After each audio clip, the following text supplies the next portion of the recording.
Whether you've been actively practicing self-reflection or not, the end of the year naturally calls for introspection and a look in the rearview mirror. What went well? What didn't? How do we improve? And what do we want from ourselves in this year ahead? The late year is a great time to focus on what you yourself can control.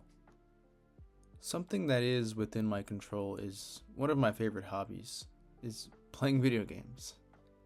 Hi, and welcome to the channel. My name is Chiral, and here we drift through life, talk about philosophy, and tie it into gaming. If all that sounds good, maybe grab yourself a nice warm cup of coffee, and let's get into the video. 2025 was the year I rediscovered why I love gaming. Between hidden gems like Death Stranding, Absalom, Skyrim, and even Arc Raiders, a multiplayer game that really resonated with my playstyle, I found myself reconnecting with that childlike wonder I thought I lost somewhere along the way. Going into 2026, I want to keep that momentum alive while being more intentional with how and why I play. Here's my plan. 1. Crack into my backlog, for real this time, and track my gaming habits without killing the fun.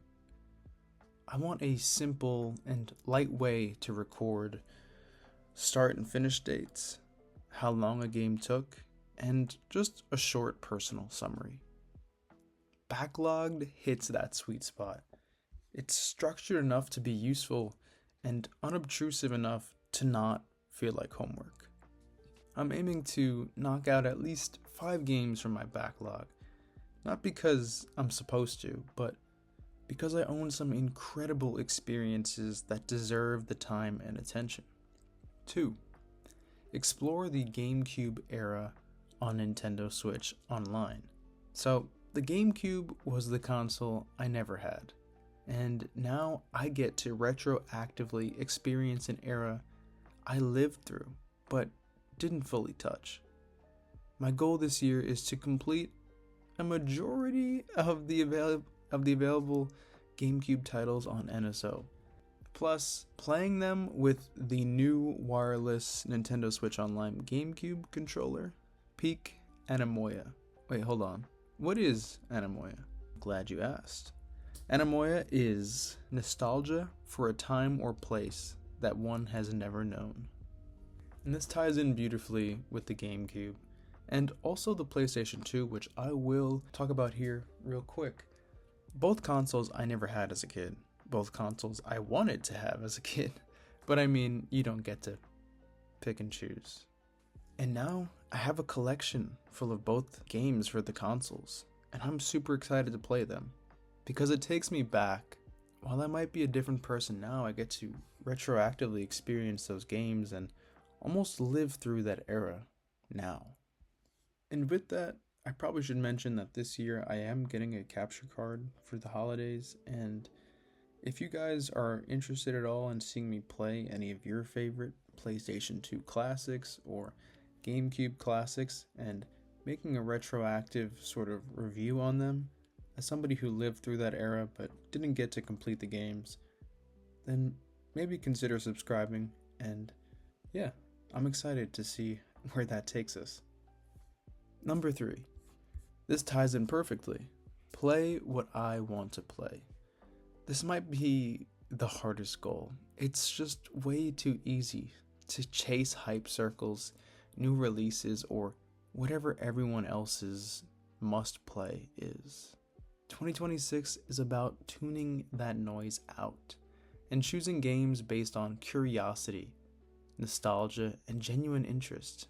Man, do you remember the days of going to GameStop and just picking up a game based off of how it looked on the cover? I know they say don't judge a book by its cover, but look, on the back of video games had some pretty sick art. You learned a lot about it just from that, you know? And that's where you decided, maybe I'll give this game a try. Not because somebody was yelling in your ear telling you this game is a must play, or, there wasn't a bunch of hype and discourse around games.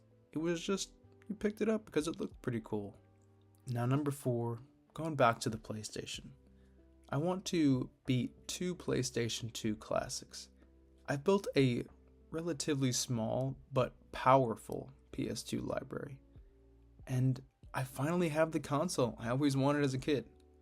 This year, I want to finish at least 2 PlayStation 2 games, both for the experience and for the sense of finally closing that loop in my gaming life. And number 5, have fun. Remember that this hobby is a privilege. We're only doing this to have fun and to get some more usage out of the things that we've already bought.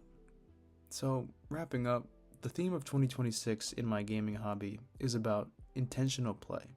Everything really boils down to this. Play what I already own. Play slowly and play intentionally. Modern gaming culture pushes us toward constant consumption and endless new releases, but I want 2026 to be about depth. Older consoles, emulated classics, childhood eras I never fully experienced. These are where I discovered I felt most at home. This year, gaming isn't about chasing trends. It's about rediscovering the joy that made me fall in love with this hobby in the first place. So, what do you guys think?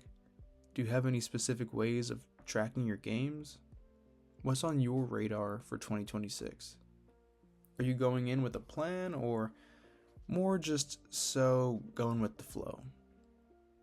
I'll also drop my backlog profile in the description so you guys can check me out there if you're interested and see what I'm playing. And as always, I'll see you guys next week with another video. Thanks. See you then. Peace.